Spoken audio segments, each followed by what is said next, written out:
adik-adik, semangat pagi. Aku mau kenal Tuhan, aku mau cinta Tuhan melalui firman-Nya. Wah, alhamdulillah senang sekali karena pada pagi hari ini bisa menemani adik-adik kembali di dalam renungan harian sekolah minggu GKTB. Nah, adik-adik, sebelum kita merenungkan firman Tuhan kembali, mari kita berdoa. Tuhan Yesus, kami bersyukur karena Tuhan telah menolong kami, telah menjagai kami sehingga pagi hari ini kami kembali boleh bangun dengan keadaan yang baik. Terima kasih Tuhan Yesus, dan pada pagi hari ini Tuhan, kami akan merenungkan firman-Mu. Kiranya Tuhan menolong dan memberkati. Di dalam nama Tuhan Yesus kami berdoa. Amin. Nah, adik-adik, kita melanjutkan renungan harian kita, dan pada pagi hari ini kita akan merenungkan di dalam kitab 2 Raja-Raja pasal yang ke-7 ayat pertama sampai ayat yang kedua, kemudian juga pada ayat yang ke-20. Sekali lagi di dalam ayat yang pertama sampai ayat yang kedua dan juga ke ayat yang ke-20. Firman Tuhan berkata demikian. Lalu berkatalah Elisa, dengarlah firman Tuhan. Beginilah firman Tuhan, besok kira-kira waktu ini sesukat tepung yang terbaik akan berharga sesikal, dan 2 sukat jelai akan berharga sesikal di pintu gerbang Samaria. Tetapi perwira yang menjadi ajudan raja menjawab abdi Allah, katanya, sekalipun Tuhan membuat tingkap-tingkap di langit, masakan hal itu mungkin terjadi? Jawab abdi Allah, sesungguhnya engkau akan melihatnya dengan matamu sendiri, tetapi tidak akan makan apa-apa daripadanya. Dan kemudian pada ayat yang ke-20 berkata, demikianlah terjadi kepada orang itu. Rakyat menginjak-injak dia di pintu gerbang, lalu matilah ia. Nah, adik-adik, peristiwa ini merupakan waktu di mana Yoram merasa tidak ada gunanya berharap lagi kepada Tuhan, karena dia melihat bagaimana kelaparan itu terjadi terus-menerus di daerahnya. Sampai-sampai ada ibu-ibu yang memakan anaknya, yang rela memakan anaknya sendiri.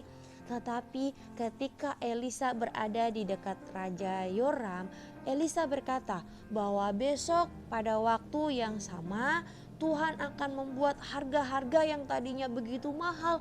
Tadinya kepala keledai 80 shikal dan tai merpati 50 shikal, akhirnya menjadi begitu murah adik-adik. Tepung menjadi 12 liter hanya 1 shikal, dan jelai 20 liter juga hanya 1 shikal. Wah, adik-adik mendengar hal ini, mendengar apa yang dikatakan oleh Elisa, perwira ajudan itu merasakan bahwa wah, sepertinya tidak bisa. Ketika perwira ajudan Raja Yoram yang mendengar perkataan Elisa pun menghina apa yang dikatakan Elisa dengan mengatakan bahwa hal itu pasti tidak mungkin terjadi sekalipun Tuhan membuka tingkap-tingkap di langit. Nah, adik-adik, perwira ini tidak percaya dengan firman Tuhan yang disampaikan oleh Elisa. Bahkan adik-adik, dia meragukan kebesaran Tuhan untuk melakukannya. Nah, adik-adik, sehingga Elisa pun ketika mendengar hal itu, dia berkata pada perwira itu bahwa perwira itu akan melihat bukti kebesaran Tuhan yang akan terjadi, tetapi perwira itu tidak akan merasakan atau tidak akan memakan apapun juga. Nah, adik-adik, ternyata pada sisi yang lain Tuhan memberikan ketakutan di dalam hati orang-orang Aram.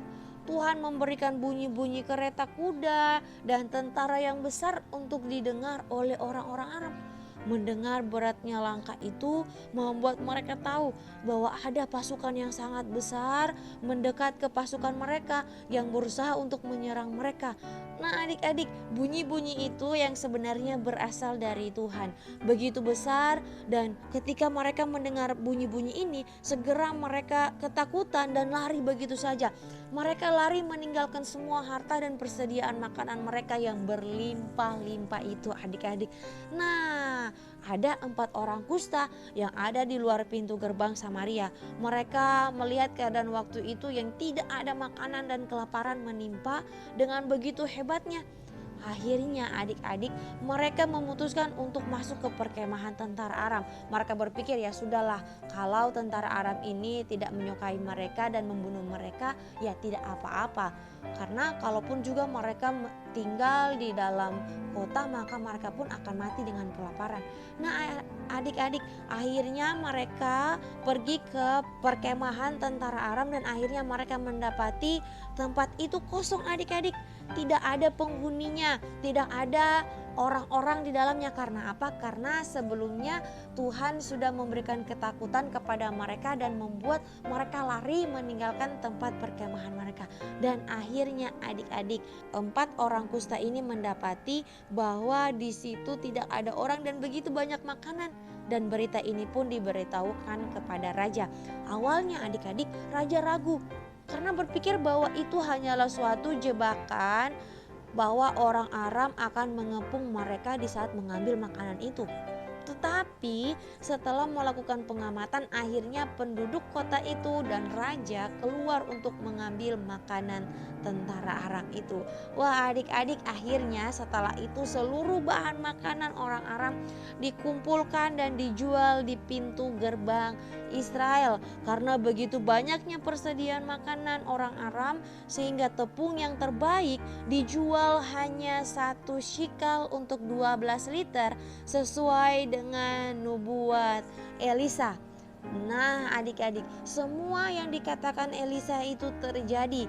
Perwira raja yang menghina nubuat Elisa, yang menghina dan tidak percaya akan kebenaran firman Tuhan akhirnya mati.